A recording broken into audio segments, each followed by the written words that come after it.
பணம் பிசாசு, பரலோகத்து போறது ரொம்ப கஷ்டம். See, Christianity is not here. நான் உங்களை ரிச்சாக்க ஆண்டவர் வரல, என் மூலமா reach, not to become rich. புரிஞ்சுச்சா? புரியலையா? கர்த்தர் கொடுக்கிறாரு.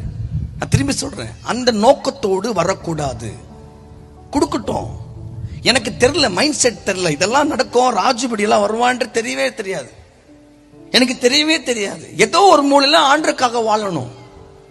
பாவங்கள் போக்க பாடுவேன், இப்படி எல்லாம் என்கிட்ட ஆண்டு பேசவே இல்லை.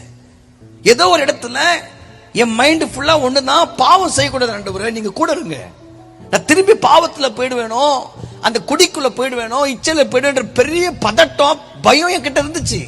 அதனாலதான் ஜெபம் பண்ணேன், காசுக்காக ஜெபம் பண்ணல. அந்த பதட்டம், அந்த பயம் என்ன ஆலயத்துக்கு நேரா தள்ளினுச்சு. அதுக்காகத்தான் சர்ச்சுக்கு போனேன். பாவம் செய்து கொண்டிருக்கிறவன் தேவ பிள்ளையா இருக்கிறதுக்கு வாய்ப்பு இல்லை. அவன் பிசாசால் உண்டாக்கப்பட்ட வேதம் சொல்லுகிறது 1 யோவான் புத்தகத்துல.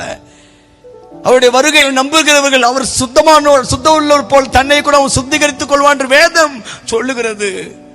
இந்த நாளில் ஏதோ ஒரு பாவத்தில் சிக்கியிருக்கிற உங்களை பார்த்து ஆண்டவர் தேடி வந்துக்கிறார்.